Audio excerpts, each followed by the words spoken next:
Weight loss होना, भूख ना लगना या फिर चेस्ट पेन होना, ये भी कुछ सिम्टम्स हैं जो टीबी में होते हैं। सिम्टम्स इतने नॉन स्पेसिफिक और इतने हल्के होते हैं कि हम डाउट ही नहीं करते कि हम बीमार हैं। टीबी का नाम सुनते ही लोगों के दिमाग में सीधे आता है खांसी। अगर ज्यादा खांसी हो रही है इसका मतलब कि टीबी की प्रॉब्लम हो सकती है।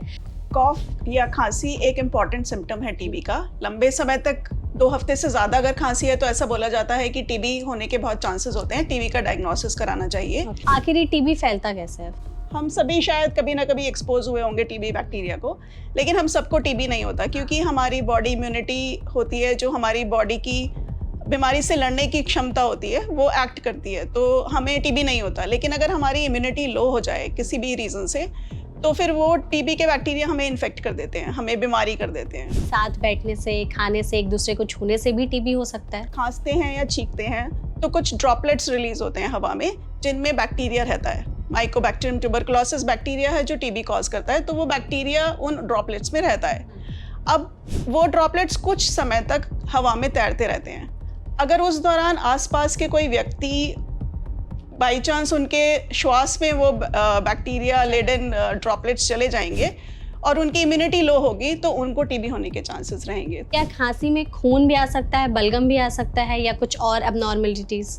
बैक्टीरिया काफ़ी अंदर तक लंग्स में, टिश्यू में चला गया है तो फिर उनकी बलगम में खून भी दिख सकता है और बहुत ज़्यादा सिवियर केसेस में खून की उल्टियाँ भी होती हैं। अगर ब्रेन में टीबी हो गया तो? अगर ब्रेन में टीबी हो गया है तो पेशेंट को चक्कर आएंगे, फिट्स पड़ सकते हैं, वो मिर्गी जैसा, या फिर वो बेहोश हो सकते हैं। ओके। बेहोशी हो सकती है, ये सब ब्रेन टीबी में होगा। बोन में अगर टीबी हो जाए तो? अगर बोन में टीबी हो जाता है तो एक्चुअली बैक्टीरिया बोन को खाने लगता है। अच्छा, तो क्या हड्डी गलने लगती है फिर? मतलब उतना एरिया लॉस्ट हो जाता है बोन का। आप 5 चीजें बता दीजिए जो करनी शुरू कर देनी चाहिए। स्मोकिंग नहीं करनी चाहिए, स्मोकिंग, अल्कोहलिज्म ये सब नहीं होना चाहिए। सो एक हेल्दी लाइफस्टाइल लीड करना चाहिए। चांसेस है कि टीबी वापस हो सकता है उनको? किसी भी वजह से वो रिएक्टिवेट हो गया, तब हमने इनकम्प्लीट ट्रीटमेंट लिया या फिर तो 1-2 भी बैक्टीरिया अंदर है गए बॉडी में, वो साइलेंट थे, लेकिन अगर हमारी इम्यूनिटी लाइफ में कभी भी फिर से कम हुई और वो रिएक्टिवेट हो गए तो वो रिलैप्स हो सकता है। ठीक है। कितने मिनिमम एज से और कितने मैक्सिमम एज तक के लोगों को टीबी हिट कर सकता है? एज का कोई क्राइटेरिया नहीं है टीबी में, किसी भी एज में हो सकता है, किसी को भी टीबी हो सकता है। तब टीबी जानलेवा बन जाता है अगर ट्रीटमेंट टाइम पर नहीं लिया है, डायग्नोसिस नहीं हुआ, ट्रीटमेंट टाइम पर नहीं लिया, ट्रीटमेंट पूरा नहीं लिया, या फिर ड्रग रेजिस्टेंट टीबी है, मतलब जो मेडिसिन अवेलेबल हैं, जो एंटीबायोटिक्स हैं फर्स्ट लाइन सेकेंड लाइन, वो असर नहीं कर रही हैं, उनको रेजिस्टेंट है वो पर्टिकुलर बैक्टीरिया, उस पर्टिकुलर केस का बैक्टीरिया, वो वाले केसेस थोड़े हाई रिस्क होते हैं।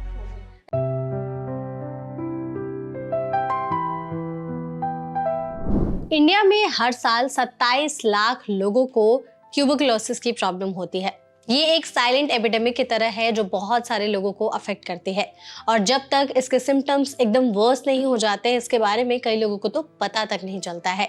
लेकिन आखिर ये प्रॉब्लम होती क्यों है, इससे बचने के लिए क्या किया जा सकता है और टीबी के आज के टाइम पर ट्रीटमेंट्स क्या क्या हैं, इन सभी के बारे में विस्तार से जानने के लिए आज हमारे साथ एनबीटी लाइफ के हेल्थ पॉडकास्ट में जुड़ी हैं डॉक्टर चारू अग्रवाल। तो डॉक्टर, सबसे पहले इस सेशन में आपका बहुत बहुत स्वागत है। Thank you so much. तो डॉक्टर, इस सेशन के जरिए हम ज़्यादा से ज़्यादा टीबी के बारे में जानने की कोशिश करेंगे कि आखिर ये है क्या, इसके सिम्टम्स कैसे होते हैं। तो सबसे पहला मेरा सवाल यही होगा आपसे कि टीबी का नाम सुनते ही लोगों के दिमाग में सीधे आता है खांसी। अगर ज़्यादा खांसी हो रही है इसका मतलब कि टीबी की प्रॉब्लम हो सकती है। इस बात में कितनी सच्चाई है और क्या यही एक सिम्टम है खांसी जो सबसे ज़्यादा वर्स हो सकता है? कॉफ या खांसी एक इम्पॉर्टेंट सिम्टम है टीबी का। लंबे समय तक 2 हफ्ते से ज़्यादा अगर खांसी है तो ऐसा बोला जाता है कि टीबी होने के बहुत चांसेस होते हैं, टीबी का डायग्नोसिस कराना चाहिए। बट इसके अलावा कुछ और भी सिम्टम्स हैं, जैसे कि हल्का बुखार रहना, वेट लॉस होना, भूख ना लगना या फिर चेस्ट पेन होना, ये भी कुछ सिम्टम्स हैं जो टीबी में होते हैं। सिम्टम्स इतने नॉन स्पेसिफिक और इतने हल्के होते हैं कि हम डाउट ही नहीं करते कि हम बीमार हैं, हमें कुछ हुआ है, टीबी हुआ होगा, हम उसको इग्नोर करते रहते हैं और फाइनली जब तक हम डॉक्टर के पास जाते हैं तब तक वो बीमारी बढ़ चुकी होती है। एग्जैक्टली, क्योंकि जितने सिम्टम्स आपने बताए वो बहुत सारे नॉर्मल फ्लू या फिर वायरल में भी होते हैं, तो लोग तो फिर कैसे डिफरेंशिएट करें लोग कि ये जो सिम्टम्स दिख रहे हैं हमें, ये फ्लू या वायरल के हैं या ये टीबी के सिम्टम हैं? सो कॉफ अगर बहुत ज्यादा टाइम तक रह रहा है, फ्लू के सिम्टम्स, फ्लू में अगर बुखार आता है तो वो कुछ टाइम के बाद चला 1 वीक और 10 डेज के बाद वो चला जाता है, हम्म। ठीक हो जाता है। लेकिन टीबी का fever, low grade fever, evening rise of fever, loss of apatite, भूख ना लगना या वजन कम होना, ये कॉन्टिन्यूड रहेगा। ओके तो उससे हमें सुस्ती रहेगी। अगर बच्चा है तो फिर वो फेलियर टू थ्राइव होगा, उसका वजन नहीं बढ़ेगा, उसकी एक्टिविटी थोड़ी कम हो जाएंगी। तो ये सब चीज़ें, अगर कुछ हमें डाउट है तो हमें डॉक्टर के पास जाना चाहिए। ओके तो जैसे आपने कहा कि जो खांसी है वो 2 हफ्ते से ज़्यादा चली जाए, तो 2 हफ्ते तक धीरे धीरे खांसी बढ़ती है या फिर जितने सिम्टम्स आपने बताया, बुखार, चेस्ट पेन, वो 2 हफ्ते में बढ़ते हैं या शुरुआत से ही वो और बढ़ते चले जाते हैं? नहीं, so it's a chronic illness, chronic बीमारी है ये। तो एक बीमारियां होती हैं एक्यूट, जिसमें एकदम तेज बुखार आया, कुछ सिम्टम्स और हुए, पेट दर्द हुआ, हेडेक हुआ, कुछ भी, और हम उसके लिए डॉक्टर के पास जाते हैं। लेकिन क्रॉनिक डिजीजेस जो होती हैं वो धीरे धीरे होती हैं।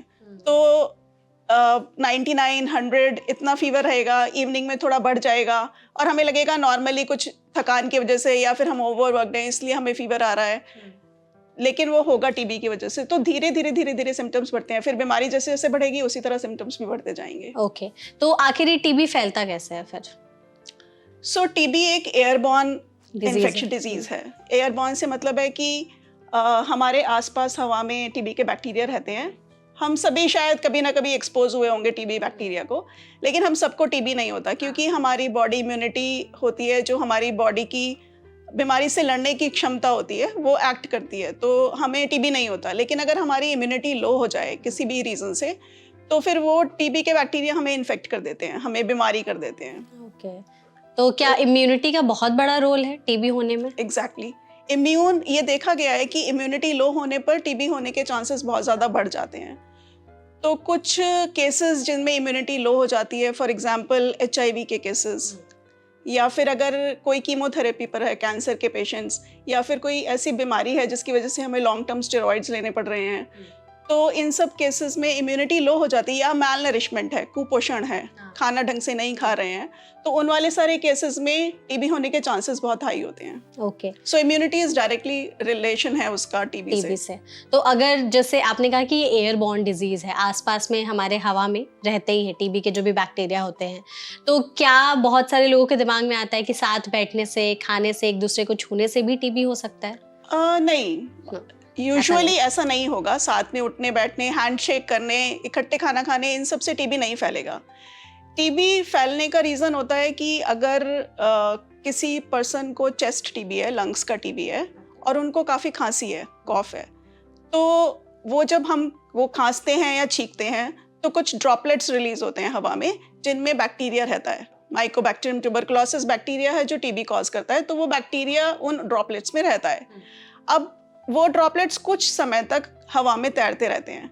अगर उस दौरान आसपास के कोई व्यक्ति बाई चांस उनके श्वास में वो बैक्टीरिया लेडन ड्रॉपलेट्स चले जाएंगे और उनकी इम्यूनिटी लो होगी, तो उनको टीबी होने के चांसेस रहेंगे। तो इस तरीके से वो फैलता है। ओके तो आपने जैसे कहा कि हवा में बैक्टीरिया मौजूद रहते हैं जो टीबी के होते हैं, तो कितने देर तक बैक्टीरिया मौजूद रहते हैं हवा कुछ में? घंटों तक। स्टडीज ये बताती हैं कि कुछ घंटों तक भी वो ड्रॉपलेट्स हवा में तैरते रह सकते हैं। ओके तो उसके बाद फिर क्या हो, वो वैनिश हो जाते हैं या क्या? नहीं, वो सेटल डाउन हो जाएंगे और फिर धीरे धीरे नेचुरली वो डाई आउट हो जाते हैं, खत्म हो जाते हैं Yes. वो। और जैसे बहुत सारे लोग कहते हैं कि अगर किसी को टीबी हो गया है तो उसको बहुत ज़्यादा खांसी आती है, जो ये सबसे बड़ा सिम्टम होता है। तो क्या खांसी में खून भी आ सकता है, बलगम भी आ सकता है, या कुछ और एबनॉर्मलिटीज? यस। तो अगर खांसी मेन सिम्टम है, अदर मतलब दूसरे सिम्टम्स भी हो सकते हैं। अगर खांसी मेन सिम्टम है तो, और टीबी बैक्टीरिया काफ़ी अंदर तक लंग्स में, टिश्यू में चला गया है, तो फिर उनकी बलगम में खून भी दिख सकता है, और बहुत ज़्यादा सिवियर केसेस में खून की उल्टियाँ भी होती हैं पेशेंट को। ओके आपने कहा ना जैसे चेस्ट की टीबी हो गई या लंग्स के, तो क्या टाइप्स ऑफ टीबी भी होते हैं? हाँ, सो डिपेंडिंग ऑन कि हमारे बॉडी के कौन से हिस्से की टीबी हुई है। 2 तरीके की टीबी होती है। एक होती है जो मेनली लंग्स को, चेस्ट को इन्फेक्ट करती है, जिसको हम पल्मोनरी ट्यूबरकुलोसिस कहते हैं, और शरीर के किसी और हिस्से की टीबी को एक्स्ट्रा पल्मोनरी ट्यूबरकुलोसिस कहते हैं। तो ज़्यादातर केसेस पल्मोनरी ट्यूबरकुलोसिस के होते हैं, क्योंकि वो प्राइमरी ऑर्गन है जो इन्फेक्ट हुआ है, हमने सांस में टीबी का बैक्टीरिया हमारे सांस में चला गया तो सबसे पहले लंग्स इन्फेक्ट होंगे, इसलिए पल्मोनरी ट्यूबरक्लोसिस के केसेस ज़्यादा होते हैं। लेकिन एक्स्ट्रा पल्मोनरी केसेस भी काफ़ी होते हैं, क्योंकि अगर इनिशियली डायग्नोज नहीं हो पाया, हम राइट टाइम पर डॉक्टर के पास नहीं गए, तो लंग्स में से वो दूसरे हिस्सों में फैल जाती है टीबी। ओके, तो जो इन दोनों को थोड़ा और विस्तार से समझाइएगा। जो पल्मोनरी डिजीज होते हैं, लंग्स वाले जो आपने कहा कि सबसे ज़्यादा अफेक्ट होते हैं, उसके सिम्टम्स क्या एक्स्ट्रा पल्मोनरी डिजीज से अलग होते हैं? हाँ, सो पल्मोनरी डिजीज में क्योंकि चेस्ट इन्वॉल्व हुई है, लंग्स इन्वॉल्व हुए हैं, तो cough will be a main symptom. एक मेन सिम्टम होगा कॉफ। अपार्ट फ्रॉम फीवर और weight loss, loss of appetite, वो सब तो रहता ही है, लेकिन इसमें कॉफ मेन सिम्टम होगा। चेस्ट पेन होगा इन केसेस में। जो उनकी बलगम निकल रही है उसमें खून भी देखने को, ब्लड टिंज्ड भी हो सकता है वो। और जो एक्स्ट्रा पल्मोनरी केसेस होते हैं उनमें डिपेंड करता है कि कौन सा बॉडी ऑर्गन इन्फेक्ट हुआ है। तो किडनीज इन्फेक्ट हो जाती हैं, इंटेस्टाइन्स इन्फेक्ट हो जाती हैं, spine, bone TB, brain TB, मतलब शरीर का शायद कोई ही ऐसा हिस्सा हो जहाँ पर टीबी नहीं हो सकती, बाकी सभी हिस्सों में टीबी होने के चांसेस रहते हैं। तो सिम्टम्स उस ऑर्गन पर डिपेंड करते हैं जो ऑर्गन इन्फेक्ट हुआ है। ठीक है, तो ये सारे सिम्टम्स और जितने बॉडी ऑर्गन्स आपने बताए हैं उसको भी थोड़ा सा समझेंगे। हम एक एक करके बॉडी ऑर्गन्स के नाम लेंगे। आप प्लीज़ बताइएगा कि टीबी उन बॉडी ऑर्गन को कैसे अफेक्ट करता है अगर वहाँ हो गया तो। अगर ब्रेन में टीबी हो गया तो? अगर ब्रेन में टीबी हो गया है तो पेशेंट को चक्कर आएंगे, फिट्स पड़ सकते हैं, वो मिर्गी जैसा, या फिर वो बेहोश हो सकते हैं। ओके, बेहोशी हो सकती है। ये सब ब्रेन टीबी में होगा। और इसके वर्स्ट केसेस में क्या हो सकता है?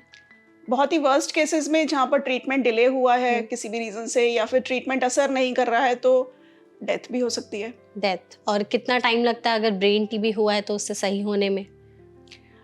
जो ट्रीटमेंट है टीबी का, वो बहुत ही वेरी करता है डिपेंडिंग ऑन कि क्या केस है। तो 6 मंथ से 6 महीने से लेकर 2 साल तक भी टीबी का ट्रीटमेंट चलता है। ओके। तो जो ये कॉम्प्लिकेटेड केसेस होते हैं, बोन टीबी, ब्रेन टीबी वगैरह, उसमें लंबा ट्रीटमेंट चलता है। 2.5 साल तक का ट्रीटमेंट चलता है उनमें। ओके, ठीक है। और अगर चेस्ट में टीबी हो गया तो कैसे अफेक्ट करेगा चेस्ट को, और उसके सिम्टम्स क्या होंगे फिर? सो चेस्ट में अगर टीबी हुआ है, पल्मोनरी ट्यूबरक्लोसिस जिसको हम बोल रहे हैं, तो उसमें पेशेंट को कॉफ होगा। जैसा मैंने पहले भी बताया कि बलगम में ब्लड जाएगा, खून आएगा, और चेस्ट पेन रहेगा उनको। मेनली यही प्रॉब्लम्स होती हैं। ठीक है, क्या इससे कोई हार्ट अटैक का भी रिलेशन है? नहीं, हार्ट अटैक का कोई रिलेशन। तो और कोई हार्ट डिजीज होने के चांसेस जो आगे डेवलप हो सकते हैं अगर चेस्ट में टीबी हो गया तो? हाँ, तो हार्ट तक भी टीबी जा सकता है। ओके, ठीक है। और अगर लंग्स ऐसे केसेस बहुत ही कम होते हैं, रेयरली। लंग्स में टीबी हो गया तो फिर क्या सिम्टम्स होते हैं और केस कितना वर्स हो सकता है? और क्या लंग्स को वो पूरे टाइम के लिए अफेक्ट कर सकता है, डैमेज कर सकता है? लंग्स में अगर टीबी हुआ है तो सिम्टम्स वही आएंगे, chest pain, cough, fever and all. और अगर काफ़ी हिस्सा अफेक्ट हो गया है, ट्रीटमेंट हमने टाइम से नहीं लिया और लंग का काफ़ी हिस्सा अफेक्ट हो गया है, तो फिर जब हील होता है, जब हमने ट्रीटमेंट शुरू करते हैं, तो लंग्स जैसे से हील होते हैं, उसका एक नेचुरल प्रोसेस होता है, फाइब्रोसिस। तो जब हीलिंग होती है तो फाइब्रोसिस नेचुरली हो गई। तो जहाँ भी फाइब्रोसिस हो जाता है, उतना एरिया की नॉर्मल फंक्शनिंग लॉस्ट हो जाती है। तो फिर इसलिए लंग कैपेसिटी ठीक होने के बाद भी, हील होने के बाद भी, लंग कैपेसिटी थोड़ी कम रहती है। ठीक है। और जिन लोगों को पहले से लंग से जुड़ी कोई प्रॉब्लम है, अगर उन्हें टीबी हो गया तो? हाँ, तो अगर ब्रोंकियल अस्थमा है किसी को, क्रॉनिक पल्मोनरी डिजीजेस हैं, और उनको टीबी हो जाता है, तो उनको दूसरे मरीजों के कंपैरिजन में थोड़ी ज़्यादा दिक्कत होती है। क्या क्या दिक्कत हो सकती है फिर उनमें? ब्रेथलेसनेस, शॉर्टनेस ऑफ ब्रेथ, मतलब थोड़ा एक्सर्ट करने पर भी उनको सांस फूलने लगेगा। ओके, तो ये सारी प्रॉब्लम हो सकती है। बोन में अगर टीबी हो जाए तो? अगर बोन में टीबी हो जाता है तो एक्चुअली बैक्टीरिया बोन को खाने लगता है। अच्छा, तो क्या हड्डी गलने लगती है फिर? मतलब उतना एरिया लॉस्ट हो जाता है बोन का। अच्छा, ओके। और अगर वो बोन टीबी जॉइंट तक पहुंच गया तो जॉइंट अफेक्ट हो जाएगा, जॉइंट की नॉर्मल फंक्शनिंग लॉस्ट हो जाएगी। अगर वो बोन वेट बेयरिंग बोन है, जिस पर हमारा पैरों की बोन है जिस पर हमारा वजन जा रहा है, अगर वो उसमें टीबी हो गया तो बोन वीक हो जाएगी, फ्रैक्चर होने के चांसेस रहेंगे। ओके, तो ये सारी चीजें हो सकती हैं। अगर किडनी में टीबी हो गया तो? किडनी में टीबी हो गया तो एब्डोमिनल पेन होगा, पेट दर्द, क्योंकि किडनीज की पोजीशनिंग एब्डोमेन में होती है। तो पेट दर्द रहेगा, उनके यूरिन में इन्फेक्शन आएगा, ट्यूबरकुलोसिस की वजह से। तो कुछ केसेस जिनमें बार बार यूरिन इन्फेक्शन हो रहा है, पसल्स आ रहे हैं माइक्रोस्कोपी में, लेकिन कुछ रीज़न नहीं पता चल रहा कि कौन सा बैक्टीरिया है, कुछ कल्चर में कुछ ग्रोथ नहीं आती, कोई बैक्टीरिया पकड़ में नहीं आता, तो उन केसेस में टीबी का टेस्ट भी कराया जाता है कि कहीं किडनी ट्यूबरकुलोसिस तो नहीं है जो मिस हो रही हो। ओके, तो इन बॉडी ऑर्गन्स के अलावा और कौन से बॉडी ऑर्गन्स को टीबी अफेक्ट कर सकता है? हमने किडनी की बात कर ली, ब्रेन की बात कर ली, चेस्ट और लंग्स तो की बात कर यूट्राइन ली। ट्यूबरकुलोसिस भी होता है, यूटेराइन, यूट्रस का, Okay. जो बच्चादानी का टीबी बोलते हैं जिसको, और वो इनफर्टिलिटी का एक कॉज भी होता है। तो क्या तो जब बच्चादानी उसमें infertility- निकालना पड़ता है? नहीं, तो उसमें टीबी का ट्रीटमेंट दिया जाता है जिसकी वजह से, जिससे टीबी ट्रीट हो जाता है, और इनफर्टिलिटी भी, अगर वो इनफर्टिलिटी का कॉज है तो फिर इनफर्टिलिटी भी ठीक हो जाती है। ओके, तो अगर किसी का केस एकदम वर्स हो गया है, जो आपने कहा कि यूटेरस टीबी हो गया है, तो क्या फिर प्रेगनेंसी भी अफेक्ट होती है आगे चल करके? हाँ, यूजुअली अगर ट्यूबरकुलोसिस हुई है, यूट्राइन या फेलोपियन ट्यूब या रिप्रोडक्टिव ऑर्गन के किसी भी हिस्से में अगर टीबी हुई है, तो इनफर्टिलिटी के चांसेस रहते हैं, और ट्रीटमेंट पूरा करने पर इनफर्टिलिटी खत्म भी हो जाती है, ओके, और नॉर्मली प्रेगनेंसी हो जाती है। ठीक है। तो जितने ये बॉडी ऑर्गन्स हैं, तो क्या टीबी इनको अटैक करने से पहले कुछ अलग इनके कॉजेज रहते हैं, या इम्यूनिटी ही कमजोर होना सबसे बड़ा फैक्टर है? So most important factor is immunity only. Immunity low होना एक बहुत बड़ा फैक्टर है कि टीबी होने के चांसेस बहुत हाई होंगे, और वो केसेस जो मैंने पहले बताए, इम्यूनिटी लो हो जाती है जिनमें। उसके अलावा अगर एक छोटे से एरिया में बहुत सारे लोग रह रहे हैं, ओवर क्राउडिंग है, वेंटिलेशन प्रॉपर नहीं है, बंद है सारा एरिया, जिसमें बहुत लंबे समय तक ओवर क्राउडिंग है, तो उन वाली जगहों पर टीबी होने के चांसेस बढ़ जाते हैं। ठीक है, ओके। और अगर जैसे आपने कहा कि इम्यूनिटी सबसे बड़ा फैक्टर है, तो जो भी ऑडियंस हमारी इस वीडियो को देख रही है, अगर वो चाहती हैं कि उन्हें टीबी कभी ना हो, तो आज से ही उन्हें कौन सी आप 5 चीजें बता दीजिए जो करनी शुरू कर देनी चाहिए? सो इम्यूनिटी स्ट्रॉन्ग करने के लिए लाइफस्टाइल चेंजेस मस्ट हैं। लाइफस्टाइल चेंजेस मतलब बहुत ही अच्छी वेल बैलेंस्ड डाइट खानी चाहिए, फिर प्रॉपर हाइड्रेशन होना चाहिए, उसके लिए ड्रिंक प्लेंटी ऑफ वाटर, उसके अलावा रेगुलर एक्सरसाइज बहुत जरूरी है। इनफैक्ट टीबी नहीं, किसी भी बीमारी से बचे रहने के लिए ये सारी चीजें इंपॉर्टेंट हैं। अगर स्मोकिंग है, क्रॉनिक स्मोकर है, स्मोकिंग एक बहुत बड़ा फैक्टर होता है जिसमें टीबी के चांसेस भी बढ़ते हैं। टीबी अगर हो जाए तो सिवियरिटी भी बढ़ जाती है, ट्रीटमेंट का असर भी कम होता है, तो स्मोकिंग नहीं करनी चाहिए। स्मोकिंग, अल्कोहलिज्म, ये सब नहीं होना चाहिए। सो एक हेल्दी लाइफस्टाइल लीड करना चाहिए। अपने घर को वेल वेंटिलेटेड रखें, और अपनी हाइजीन का इम्पोर्टेंट बहुत ध्यान रखें, साफ सफाई का। ओके, और अगर जो लोग चाहते हैं कि उन्हें टीबी ना हो, तो आज से कौन सी वो 5 चीजें हैं जो करनी बंद कर देनी चाहिए? जो बंद कर देनी चाहिए, सो जो मैंने अभी भी बताया, स्मोकिंग, अल्कोहलिज्म, मैलनरिशमेंट तो नहीं बोलूंगी, लेकिन poor eating habits, junk food, processed food, healthy eating होनी चाहिए, well balanced diet, protein rich diet. बस ये चीजों का ध्यान रखेंगे तो हो जाएगा। तो क्या डाइट का रोल है टीबी होने में? डाइट का बिल्कुल रोल है। कैसे, एक बार उसको बताइए। अगर हमारी डाइट प्रॉपर नहीं है, अगर हम वेल बैलेंस्ड डाइट नहीं खा रहे हैं, तो प्रॉपर न्यूट्रिशन बॉडी को नहीं मिल रहा। प्रॉपर न्यूट्रिशन नहीं मिलने का मतलब है कि इम्यून रिस्पॉन्स जो बॉडी का आना चाहिए किसी भी इन्फेक्शन के टाइम पर, वो इम्यूनिटी नहीं आ रही है, वो रिस्पॉन्स नहीं आ रहा, बॉडी रिस्पॉन्ड नहीं कर पा रही, वो इम्यून सेल्स एक्टिवेट नहीं हो पा रहे, बन नहीं पा रहे, क्योंकि नरिशमेंट नहीं है, तो कोई भी इन्फेक्शन के चांसेस ज्यादा रहते हैं। ओके, ठीक है। डॉक्टर, ट्रीटमेंट की भी बात कर लेते हैं। अगर किसी को टीबी हो गया है, सिम्टम्स उसको समझ में आ गए हैं, तो आप बताइए कि सबसे पहले तो उसे किस डॉक्टर के पास जाना चाहिए? बहुत सारे लोग कंफ्यूज रहते हैं, उन्हें पता नहीं रहता है, तो आप बताइए कि अगर टीबी के सिम्टम्स दिख रहे हैं तो किस डॉक्टर के पास जाए? तो जो स्पेशलिस्ट होते हैं टीबी के, आप मेडिसिन वाले लोगों के पास जा सकते हैं, जो एमडी मेडिसिन होते हैं, आप पल्मोनोलॉजिस्ट के पास जा सकते हैं, रेस्पिरेटरी डिजीजेस जो टेक केयर करते हैं उनके पास, चेस्ट स्पेशलिस्ट होते हैं उनके पास, या फिर बच्चों का केस है तो पीडियाट्रिशियंस, ये सभी लोग टीबी को ट्रीट करते हैं, ये सभी डॉक्टर्स। ठीक है। और अगर सिम्टम्स दिख रहे हैं, पता चल गया है कि हाँ उन्हें टीबी है, तो उसके बाद क्या? अगर हमें थोड़ा भी डाउट हो रहा है कि टीबी तो नहीं है कहीं हमें, तो हमें तुरंत अपने डॉक्टर से संपर्क करना चाहिए, जाना चाहिए, क्योंकि बहुत ही इम्पोर्टेंट है कि टीबी का डायग्नोसिस और ट्रीटमेंट दोनों ही जितनी जल्दी हो उतना बेटर है। तो हमें तुरंत ही डॉक्टर के पास जाना चाहिए। और सॉरी क्या क्वेश्चन पूछा था आपने? इसके बाद क्या करना चाहिए? ओके हाँ, तो तुरंत ही डॉक्टर के पास जाना चाहिए और फिर वो हमें जो कुछ टेस्ट लिख कर देते हैं वो हमें टेस्ट कराने चाहिए टीबी के डायग्नोसिस के लिए, क्योंकि जैसा मैंने बताया कि सिम्टम्स बहुत ही नॉन स्पेसिफिक होते हैं। हाँ, तो हमें ये देखना है कि टीबी ही है या कोई और चीज़ तो नहीं है। तो प्रॉपर डायग्नोसिस होना बहुत इंपॉर्टेंट है। ट्रीटमेंट भी बहुत लंबा चलता है, मेडिसिन के कुछ साइड इफेक्ट्स भी होते हैं। तो फिर पहले डायग्नोसिस कराएं, टेस्ट जो लिखे हैं डॉक्टर ने वो कराएं, और उसके बाद जो वो ट्रीटमेंट बोलते हैं, जितने भी ड्यूरेशन का बोलते हैं, जो मेडिसिन जब लेने के लिए बोलते हैं, उसको बहुत स्ट्रिक्टली फॉलो करें। ओके। तो अगर टीबी डॉक्टर के पास जा रहे हैं तो फिर कौन से टेस्ट कराएं टीबी पहचानने के लिए? तो टीबी के लिए बहुत सारे टेस्ट अवेलेबल हैं। ठीक है। हर एक के अपने अपने एडवांटेजेस हैं और अपनी अपनी लिमिटेशंस हैं। तो फॉर एग्जांपल एक माइक्रोस्कोपी टेस्ट है जिसका रिजल्ट बहुत जल्दी आ जाता है, यूजुअली सेम डे आ जाता है, same day within 24 hours, within 24 hours उसका रिजल्ट आ जाता है। लेकिन फिर वो कुछ केसेस मिस भी हो सकते हैं, जैसे जिसमें बैक्टीरियल लोड बहुत कम है। सैंपल लिया है हमने, बलगम का सैंपल लिया, फॉर एग्जांपल पल्मोनरी ट्यूबरक्लोसिस का पेशेंट है, हमने बलगम का सैंपल लिया, स्पूटम सैंपल, लेकिन उसमें बैक्टीरिया ही बहुत कम है। उसमें से एक छोटा सा हिस्सा हम सैंपल का लेके माइक्रोस्कोप में देख रहे हैं, तो बहुत चांसेस हैं कि उसमें टीबी के बैक्टीरिया नहीं दिखेंगे, क्योंकि बैक्टीरिया हैं ही बहुत कम। तो उसमें चांसेस हैं कि केसेस मिस हो जाएंगे। इसके बाद एक टेस्ट है टीबी कल्चर, वो गोल्ड स्टैंडर्ड टेस्ट माना जाता है टीबी के डायग्नोसिस के लिए।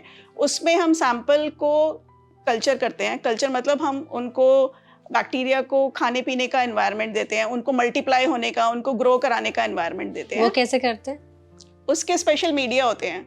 उस मीडिया में हमने वो सब चीज़ें डाली होती हैं जो टीबी के बैक्टीरिया को ग्रो करने के लिए, मल्टीप्लाई करने के लिए चाहिए होती हैं, जो वो नॉर्मली हमारी बॉडी से भी लेता, वो हम उसको एक्सटर्नली प्रोवाइड करा रहे हैं। तो अगर सैंपल में एक सिंगल बैक्टीरिया भी होगा तो वो मल्टीप्लाई हो जाएगा, और इसीलिए कल्चर में टीबी आने के चांसेस बहुत हाई होते हैं। It's a good test, but problem ये है कि टीबी का बैक्टीरिया मल्टीप्लाई बहुत स्लोली होता है, बहुत धीरे। तो इसमें टाइम रिपोर्ट में टाइम बहुत ज्यादा लगता है। कितना टाइम लग सकता है इस रिपोर्ट के आने में? यूजुअली 42 डेज तक, 42 to 45 डेज तक हम सैंपल को मॉनिटर करते हैं। 40 to 45 डेज। 40 to 45 और तब तक अगर पेशेंट के उसके बीच में, हाँ, उसके बीच में कभी भी वो पॉजिटिव आ जाएगा। अच्छा, कभी भी आ सकता है। तो हम रिलीज करते हैं रिपोर्ट। ये लास्ट लिमिट है, मतलब 40 to 45 डेज तक भी अगर पॉजिटिव नहीं आया, फिर हम बोल देते हैं कि इसमें नहीं है, ये नेगेटिव है ये सैंपल। ओके। और ये दोनों मेन टेस्ट है, इसके अलावा भी इसके अलावा पीसीआर बेस्ड टेस्ट हैं, जैसे कोविड में करते थे, जैसे कोविड पीसीआर था, इसी तरीके से टीबी का भी पीसीआर होता है। उसके कुछ जो ज़्यादा होने वाले टेस्ट हैं, वो जैसे जीन एक्सपर्ट है, ट्रूनैट है, जो ज़्यादा फेमस टेस्ट हैं, वो पीसीआर बेस्ड टेस्ट हैं। उसमें भी रिपोर्ट जल्दी आ जाती है, within 24 hours same day report आ जाती है। उसमें कुछ एंटीबायोटिक रेजिस्टेंस के बारे में भी पता चलता है कि जो मेडिसिन टीबी के मरीज को देनी है वो एक्चुअली असर करेंगी भी या नहीं उस पर्टिकुलर केस में। तो ये उसका एक बेनिफिट होता है उस टेस्ट का। तो ये एक्यूरेट बताता है कि टीबी होते हैं या नहीं होंगे? यस, वो उसकी एक्यूरेसी, उसकी सेंसिटिविटी, स्पेसिफिसिटी उस टेस्ट की अच्छी है। तो ये बाकी टेस्ट से थोड़ा एक्सपेंसिव है? फिर एक्सपेंसिव तो नहीं है, ऑलमोस्ट सिमिलर है, कॉस्ट ऑलमोस्ट सिमिलर है, और रिजल्ट भी इसका जल्दी आता है। फिर एक और पीसीआर बेस्ड टेस्ट ही है, मतलब मॉलिक्यूलर बेस्ड टेस्ट ही है, जिसको एलपीए बोलते हैं। वो भी ये भी बताता है कि टीबी है या नहीं है, और वो कौन सी एंटीबायोटिक्स को रिस्पॉन्ड करेंगे, किसको नहीं करेंगे, वो भी बताता है। उसकी रिपोर्ट में 2 से 3 दिन लगते हैं। ये सब थे लेबोरेटरी बेस्ड टेस्ट। फिर कुछ रेडियोलॉजी बेस्ड टेस्ट होते हैं, जैसे एक्सरे, एमआरआई, सीटी स्कैन, उनमें भी टीबी का पता चलता है। तो ये कराने की नौबत फिर क्यों आ जाती है? क्या कराने की? जो एमआरआई या फिर सिटी बेस्ड है, जैसे अगर किसी को सिम्टम्स दिख रहे हैं तो वो नॉर्मल टेस्ट कराएगा, या फिर उसके दिमाग में से क्या चल रहा होगा कि वो एमआरआई या सिटी स्कैन कराने के लिए जाएगा? Suppose for example chest pain है पेशेंट को, हमें नहीं पता कि टीबी की वजह से है या किस वजह से, तो हमने चेस्ट एक्सरे कराया, उसमें हमें पता चला कि ये टीबी जैसा दिख रहा है। या फिर किसी को बोन टीबी है, बोन में उसको हड्डियों में पेन है, और वो नॉर्मली सीटी स्कैन या एमआरआई के लिए गए और उसमें दिखा कि ये तो टीबी की वजह से है, तो रेडियोलॉजिकली भी टीबी पता चलता है। तो ये जितने टेस्ट होते हैं तो फिर ये किए कैसे जाते हैं? कोई इंजेक्शन दिया जाता है, ये जैसे आपने कहा पीसीआर बेस्ड कोविड जैसा होता है? नहीं, इसमें हमें सिंपली सैंपल ही चाहिए होता है। किस चीज का सैंपल? सैंपल डिपेंड करेगा कि कौन से हिस्से का टीबी हम सस्पेक्ट कर रहे हैं। फॉर एग्जाम्पल अगर पल्मोनरी टीबी है तो स्पूटम यानी बलगम इज द बेस्ट सैंपल। लेकिन वो प्रॉपरली कलेक्टेड सैंपल होना चाहिए, वो पेशेंट खुद कलेक्ट करके देता है। तो हम पेशेंट को ये समझाते हैं कि गहरी सांस लेकर मॉर्निंग में जब आप उठते हैं सोकर, तो फर्स्ट मॉर्निंग सैंपल मतलब सुबह उठकर गहरी सांस लेकर डीपली कॉफ आउट करना है, गहराई से खांसना है। तो जो निकलता है जो बलगम निकलता है वो बेस्ट सैंपल होता है। उसको हम कंटेनर देते हैं पेशेंट को, उस कंटेनर में उसको कलेक्ट करना होता है और वो डिपॉजिट करना होता है लैब में टेस्टिंग के लिए। अगर कोई एक्स्ट्रा पल्मोनरी केस है, फॉर एग्जांपल कोई गर्दन में किसी को स्वेलिंग है, लिम्फ नोड है, तो उसमें से FNAC करके मतलब एक छोटी सी पतली सी नीडल डालकर अंदर से हम सैंपल निकालते हैं और उस सैंपल से फिर बाकी के टेस्ट हो सकते हैं। अगर किसी को किडनी का TB लग रहा है तो यूरिन सैंपल लिया जाता है। अच्छा। अगर बोन TB लग रहा है तो फिर इसी तरह FNAC करके ही अंदर से टिश्यू या पस कुछ भी जो भी निकल सकता है वो निकाल कर फिर उससे टेस्ट किए जाते हैं। और लंग्स का है तो लंग्स का है तो वो स्पूटम जो बलगम है। हाँ, यस यस। तो ये सारे मतलब अलग अलग ऑर्गन्स के हिसाब से डिपेंडिंग ऑन कि कौन सा साइट इन्वॉल्व है, कौन सा ऑर्गन इन्वॉल्व है TB में, depending on that we take the sample. Okay. तो अगर किसी को TB मान लीजिए डिटेक्ट हो गया है, रिजल्ट पॉजिटिव आ गया है, तो फिर उसके ट्रीटमेंट पे अब बात कर लेते हैं कि ट्रीटमेंट में कितना मिनिमम से मैक्सिमम टाइम लग सकता है। अगर पल्मोनरी ट्यूबरकुलोसिस का केस है और ड्रग सेंसिटिव है, एंटीबायोटिक सेंसिटिव केस है, तो फिर यूजुअली 6 मंथ्स का ट्रीटमेंट चलता है। ओके। लेकिन अगर कोई कॉम्प्लिकेटेड केस है या एक्स्ट्रा पल्मोनरी केस है तो 9 मंथ्स, 12 मंथ्स, बोन TB है तो 1.5 years, कुछ ड्रग रेजिस्टेंट केसेस हैं तो 18 to 24 मंथ्स, तो 2 साल तक भी ट्रीटमेंट चल सकता है। तो मोर और लेस 6 months to 24 months, 6 महीने से 2 साल तक का ट्रीटमेंट चल सकता है, depending on the case. Okay. और क्या ये ट्रीटमेंट सिर्फ दवाइयों से ही ठीक होता है या फिर कुछ एक्स्ट्रा केयर भी होती है? दवाइयों के अलावा बहुत ज़्यादा इम्पोर्टेंट होता है डाइट, क्योंकि अगर हमारी बॉडी इम्यूनिटी भी हम बढ़ाते हैं, उसको इम्प्रूव करते हैं, तो apart from external support in the form of antibiotics, अगर हमारी बॉडी भी लड़ रही है बीमारी से तो ऑल द मोर बेटर है। तो इसलिए एक वेल बैलेंस डाइट, हाइड्रेशन अच्छा रखना खुद को, तो इम्यूनिटी स्ट्रॉन्ग करना इज इम्पोर्टेंट। तो उस टाइम पर आप वैसी डाइट देते हो जिससे पेशेंट की प्रोटीन रिच डाइट, प्रोटीन जैसे कि दाल, सोयाबीन, सीरियल्स, एग, फिश, ये सब प्रोटीन रिच डाइट होती हैं जो यूजुअली भी किसी भी बीमारी में दी जाती हैं। ओके। और अगर जैसे ट्रीटमेंट किसी का स्टार्ट हो गया तो अगर वो 6 महीने में ठीक हो गया या 2 साल में ठीक हुआ, चांसेस है कि TB वापस हो सकता है उन्हें? चांसेस होते हैं, बहुत कम होते हैं। Okay. तो 2 तरीके की चीजें, 2 तरीके के केसेस होते हैं, एक होता है रिलैप्स और एक होता है रीइंफेक्शन। रिलैप्स मतलब जो हमारा पहला TB एपिसोड था, किसी भी वजह से वो रीएक्टिवेट हो गया, तब हमने इनकम्प्लीट ट्रीटमेंट लिया या फिर तो 1-2 भी बैक्टीरिया अंदर है गए बॉडी में, वो साइलेंट थे, लेकिन अगर हमारी इम्यूनिटी लाइफ में कभी भी फिर से कम हुई और वो रीएक्टिवेट हो गए तो वो रिलैप्स हो सकता है। ठीक है। रीइंफेक्शन यानी कि एक फ्रेश इन्फेक्शन हो गया, दोबारा फिर से एक नया TB हो गया। तो क्या ये दूसरे फिर बॉडी ऑर्गन में भी हो सकता है या सेम को ही हिट करेगा? नहीं, ऐसा कुछ नहीं है, वो कहीं पे भी हो सकता है दोबारा भी, बट ऐसा यूजुअली नहीं होता है, क्योंकि TB का ट्रीटमेंट अगर हमने पूरा लिया है, पूरा ड्यूरेशन लिया है और हम बिल्कुल ठीक हो गए हैं, उसके बाद हमने अपनी लाइफस्टाइल को सिमिलर रखा है, अपनी इम्यूनिटी को स्ट्रांग रखा है, तो यूजुअली रीइंफेक्शन या रिलैप्स नहीं होते हैं। और अगर जैसे किसी को लेट सपोज चेस्ट का TB था, जो पल्मोनरी TB था उनको, और उसके बाद उनको दोबारा TB हो गया, वो बोन में हो गया, तो इससे फिर केस कितना वर्स हो सकता है? क्योंकि एक बार उनका चेस्ट ऑलरेडी अफेक्ट हो चुका है एंड देन फिर से बोन पर TB ने अटैक किया है, तो ये सिनेरियो थोड़ा सा समझाइए एक बार। ऐसा नहीं होता कि बोन TB मतलब डायरेक्टली बोन में चला गया bacteria. Usually first site of infection lungs ही होते हैं। क्योंकि एयरबॉर्न डिजीज है, मतलब ड्रॉपलेट्स हमने इनहेल किए और उससे हमें चेस्ट में गया, सबसे पहले लंग्स में गया TB का बैक्टीरिया। हो सकता है उस टाइम हमें सिम्टम्स नहीं आए या फिर सब क्लिनिकल इन्फेक्शन था, सिम्टम्स नहीं आए थे और हमने उसके लिए कुछ नहीं किया, तो वहां से ही बैक्टीरिया बॉडी के दूसरे हिस्से में फैलता है। ओके, ठीक है। बोन तक भी वो तभी जाता है। तो डॉक्टर, क्या बच्चों में भी फिर ट्रीटमेंट अलग होता है अगर उन्हें TB हुआ तो? नहीं, ट्रीटमेंट सेम है, सिर्फ डोज का फर्क होता है। ओके तो बच्चों में पर केजी बॉडी वेट के हिसाब से डोज दी जाती है, पर मेडिसिन एंटीबायोटिक्स वही है सेम, और ड्यूरेशन भी सेम होता है। सेम वही 6 महीने से 2 साल। तो क्या बच्चों में सिम्टम्स भी अलग होते हैं अडल्ट्स के मुकाबले या सेम ही होते हैं? नहीं, सिम्टम सेम ही होते हैं बच्चों में भी। उसके अलावा जैसे जितनी ग्रोथ उस एज पर होनी चाहिए उतनी ग्रोथ नहीं दिखेगी, सो फेलियर टू थ्राइव होगा, और एक्टिविटी थोड़ी कम रह सकती है बच्चे की, तो वो भी एक अंदेशा दे सकता है कि टीबी के टीबी तो की हमें दिखाने की जरूरत है। जरूरत है। तो ये बताइए कि जैसे कितने मिनिमम एज से और कितने मैक्सिमम एज तक के लोगों को टीबी हिट कर सकता है? एज का कोई क्राइटेरिया नहीं है टीबी में, किसी भी एज में हो सकता है, किसी को भी टीबी हो सकता है। और क्या कोई ऐसे न्यूबॉर्न बेबीज को भी टीबी की बीमारी होती है अगर वो जेनेटिक्स है तो? सो टीबी जेनेटिकल बीमारी नहीं है, जेनेटिक बीमारी नहीं है, लेकिन अगर मदर को प्रेगनेंसी के दौरान टीबी हो गया तो फिर न्यूबॉर्न बेबी को भी चांसेस रहते हैं टीबी होने के। और फिर उनका ट्रीटमेंट, क्योंकि उनकी इम्यूनिटी उस टाइम बहुत कम होती है। न्यूबॉर्न बेबीज की इम्यूनिटी बहुत कम होती है, तो वो एक हाई रिस्क ग्रुप है टीबी का। अगर मतलब उनको टीबी है तो रिस्क ज्यादा है अगर न्यूबॉर्न बेबीज को। तो अगर प्रेगनेंसी के दौरान या फिर बर्थ के बाद बोथ मदर एंड चाइल्ड दोनों को ही टीबी खतरनाक हो सकता है, कुछ केसेस में जानलेवा भी हो सकता है। ओके और अगर हम सिर्फ प्रेगनेंसी का ही एग्जांपल ना ले तो अगर टीबी किसी को हो गया है तो कब टीबी जानलेवा बन जाता है?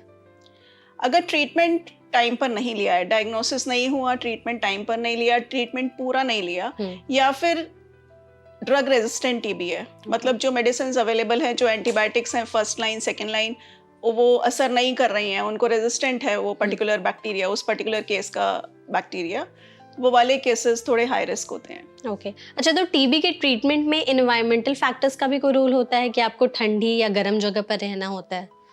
नहीं, एनवायरमेंटल फैक्टर्स का कोई ऐसा डायरेक्ट रोल नहीं है, बट लेकिन अपनी आसपास की एरियाज को वेल वेंटिलेटेड रखना इम्पोर्टेंट होता है। क्योंकि एक्चुअली एक ना मूवी आई वाज वाचिंग जिसका नाम लुटेरा है, जो उसमें सोनाक्षी सिन्हा को टीबी हुआ रहता है, तो उसमें डॉक्टर वो एक्चुअली दार्जिलिंग चली जाती है रहने के लिए, तो डॉक्टर उनको कहता है कि ठंडी जगह मत रहो, किसी गर्म जगह चली जाओ, क्योंकि उनको कंटिन्यूअस खांसी हो रही होती है और टीबी ही रहता है। तो that's why I asked you this question कि एनवायरमेंटल फैक्टर्स का भी कोई रोल है क्या? नहीं, ऐसे कोई थियरी तो नहीं बोलती है कि टेम्परेचर का कोई रोल है उसमें। ओके बट लेकिन ये है कि अगर हमें सुपर एडेड कोई वायरल इन्फेक्शन कोल्ड क्लाइमेट की वजह से कुछ हो गया है तो फिर सिम्टम्स थोड़े वर्सन हो सकते हैं। ओके और टीबी के लिए कोई वैक्सीन भी अवेलेबल है?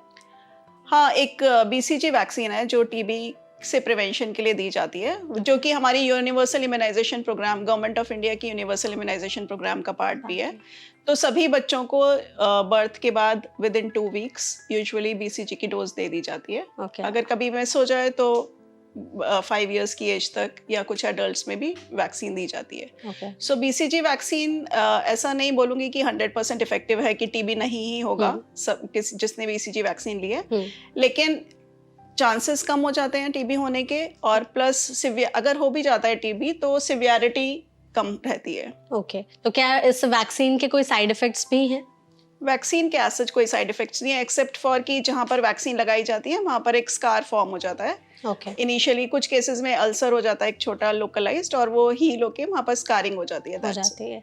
तो कौन से एज ग्रुप को लगाया जा सकता है और कौन से मतलब मिनिमम टू मैक्सिमम किस एज ग्रुप को, और कितने डोजेस होते हैं लगाने के?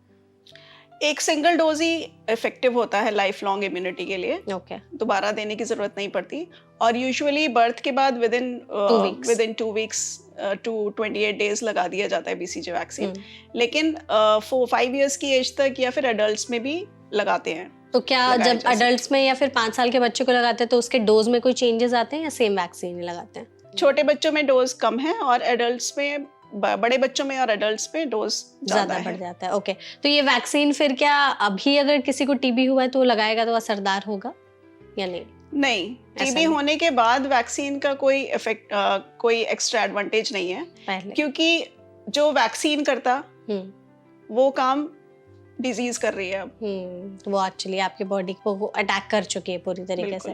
और ट्रीटमेंट के बारे में थोड़ा सा बताइएगा डॉक्टर कि ट्रीटमेंट के दौरान पेशेंट्स का ख्याल कैसे रखा जाता है और पेशेंट फिर किस किस चीज़ से डील करते हैं, उनमें और क्या सिम्टम्स दिखाई देते हैं?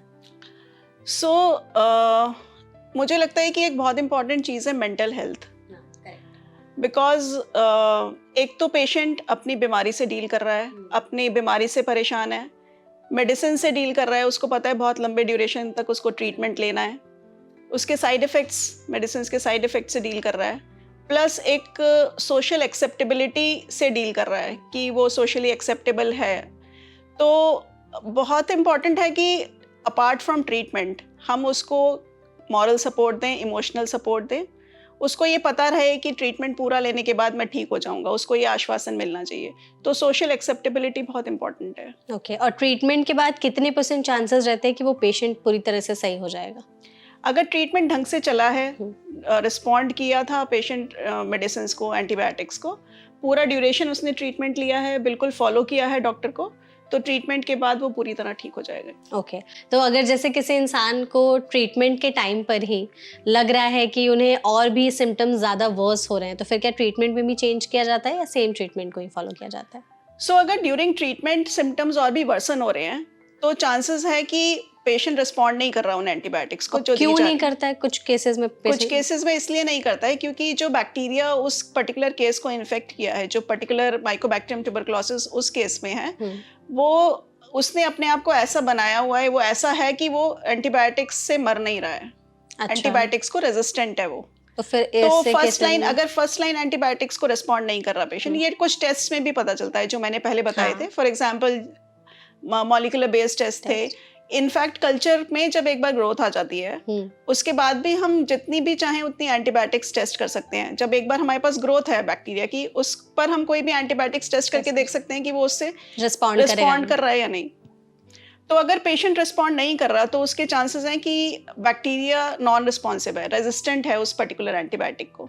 तो उन केसेस में फिर ट्रीटमेंट चेंज किया जाता है। अगर फर्स्ट लाइन को रिस्पॉन्ड नहीं कर रहा पेशेंट, तो फिर सेकेंड लाइन पे जाया जाता है, जिसको कि फिर हम लेबल करते हैं MDR-TB। So MDR-TB is multi drug resistant TB, यानी उसमें फर्स्ट लाइन एंटीबायोटिक्स की दो जो मेन ड्रग्स हैं वो असर नहीं कर रही हैं। तो ट्रीटमेंट चेंज करने की जरूरत है। ओके, और जब ट्रीटमेंट हो रहा है तो उसके बाद फिर पेशेंट्स के साथ कैसे आप मतलब डील करते हो, उन्हें क्या बताते हो कि लाइफस्टाइल चेंजेस लाने चाहिए? हाँ, तो पेशेंट जब ट्रीट हो गया है, ठीक हो गया है, in fact during the time of treatment also we explain to the patient to lead a healthy lifestyle।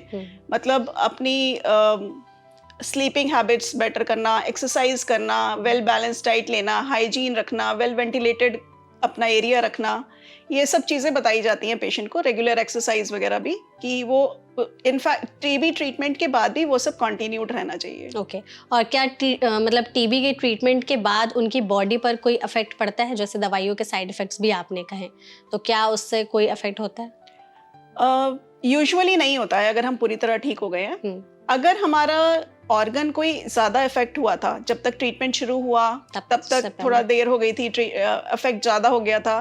For example अगर बोन टीबी था और हमें कुछ सर्जरी करनी पड़ी वहाँ पर, सर्जरी भी हो सकती है। बिल्कुल, उतना ज़्यादा बोन इफेक्ट हो गया था, उतना पार्ट हमें रिमूव करना पड़ा। या फिर अगर लंग टीबी की बात करें तो लंग का काफ़ी हिस्सा जब हील हुआ तो ज़्यादा हिस्सा इन्वॉल्व था, इसलिए फाइब्रोसिस भी ज़्यादा हुई, तो लंग कैपेसिटी शॉर्ट हो जाती है।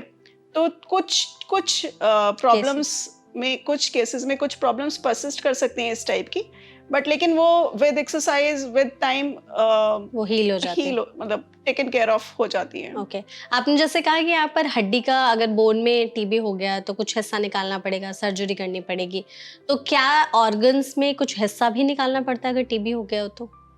यूजुअली तो नहीं करना पड़ता है ऐसा, अब क्योंकि ट्रीटमेंट बहुत अच्छा, मेडिकल ट्रीटमेंट ही बहुत अच्छा अवेलेबल है, तो सर्जिकल पे जाने की ज़रूरत नहीं पड़ती। कोई एक बहुत साल पहले कोई टाइम हुआ करता था जब एंटीबायोटिक्स की अवेलेबिलिटी उतनी ज़्यादा नहीं, मतलब बहुत सारे ऑप्शंस नहीं थे एंटीबायोटिक्स के। ओवर द टाइम रिसर्च हुई है नई नई एंटीबायोटिक्स, तो उस समय पर इवन पल्मोनरी ट्यूबरकुलोसिस के लिए भी निमेक्टोमीज होती थी, लंग के पोर्शंस रिमूव करने पड़ते थे। लेकिन उसके बाद अब क्योंकि अच्छी एंटीबायोटिक्स अवेलेबल हैं, रिस्पॉन्ड करते हैं पेशेंट्स, बहुत ही ड्रग रेजिस्टेंट केसेस के लिए भी कुछ नए नए मेडिसिन आए हैं, तो यूजुअली सर्जिकल की ज़रूरत नहीं पड़ती है, सर्जिकल ऑप्शन की। ओके, फिर भी अगर किसी को सर्जरी की ज़रूरत पड़ रही है तो किन केसेस में पड़ती है टीबी में? फॉर एग्जाम्पल जैसे मैंने बताया बोन टीबी में, तो बोन का एक हिस्सा निकाल कर अफेक्टेड एरिया निकालना पड़ सकता है, और उतने एरिया को फिर कुछ फिल कर देते हैं उस एरिया, उस गैप को फिल करने के लिए कुछ सीमेंटिंग और वो सब कर दिया जाता है। ओके, तो ये मोस्टली क्या बोन्स में ही होते हैं या और भी अदर ऑर्गन्स में हो सकता है? यूजुअली बोन्स में ही होता है ऐसा ज्यादातर। ओके, टाइम पर ट्रीटमेंट कराना टीबी का कितना जरूरी है अगर एक बार सिम्टम्स दिख गए और अगर पॉजिटिव रिजल्ट आ गया है तो? So early diagnosis and early treatment are the pillars for TB. मतलब हमें जैसे लगे कि हमें कोई भी डाउट है, सिम्टम्स हैं टीबी के, तुरंत अपने डॉक्टर को संपर्क करना चाहिए। वो जो भी टेस्ट लिख रहे हैं जल्दी जल्दी कराने चाहिए, ट्रीटमेंट बहुत जल्दी शुरू करना चाहिए। उसके 2 रीजंस हैं। एक तो ये कि वो मरीज को भी की भी बीमारी बढ़ रही है जितना टाइम गैप होता जा रहा है, प्लस दूसरों को फैलने के भी चांसेस हैं। वो पेशेंट ऐसे ही है बिना ट्रीटमेंट के, वो जहाँ भी जितने भी लोगों से कांटेक्ट में है, क्लोज कांटेक्ट में है, क्या मालूम किसी को टीबी ट्रांसफर हो जाए। सो दोनों ही रीजंस की वजह से early diagnosis, early treatment should be there. Okay, और क्या वो मतलब फैक्टर्स है जिससे टीबी एक से दूसरे में ट्रांसफर हो सकता है? क्लोज कांटेक्ट एज सच, जो मरीज के साथ बहुत ज्यादा क्लोज कांटेक्ट, मतलब जैसे उनके घर के सदस्य हैं जो बिल्कुल साथ में ही रहते हैं। एक्स्ट्रा पल्मोनरी केसेस में ट्रांसमिशन का खतरा नहीं होता है। सिर्फ पल्मोनरी केसेस जिनमें बहुत ज्यादा खांसी है, जिनको बलगम आ रही है, जिनको खांसी है, वो केसेस होते हैं जो टीबी को किसी और को भी ट्रांसफर कर सकते हैं। तो किसको ट्रांसफर कर सकते हैं? जैसे कि उनके घर के सदस्य हैं या हेल्थ केयर वर्कर्स हैं जो उनके साथ क्लोज कांटेक्ट में है, जो उनको ट्रीट कर रहे हैं, उनको देख रहे हैं, उनका देखभाल कर रहे हैं। ये सब लोग होते हैं जो क्लोज कांटेक्ट कहलाते हैं, तो उनको खतरा रहता है ट्रांसफर होने का टीबी। ओके, तो जैसे जिस पेशेंट को अगर चेस्ट की टीबी है, तो अगर वो दूसरे को ट्रांसफर कर रहा है तो सेम चेस्ट की टीबी ही ट्रांसफर होगी या कोई और बॉडी ऑर्गन की टीबी हो सकती है? क्योंकि एयरबॉर्न है टीबी, तो बैक्टीरिया जाएगा तो सबसे पहले लंग्स में ही। लंग्स में अगर सिम्टम्स आ जाते हैं और वो पकड़ में आ जाते हैं तो चेस्ट टीबी करके पेशेंट प्रेजेंट करेगा, पल्मोनरी ट्यूबरकुलोसिस।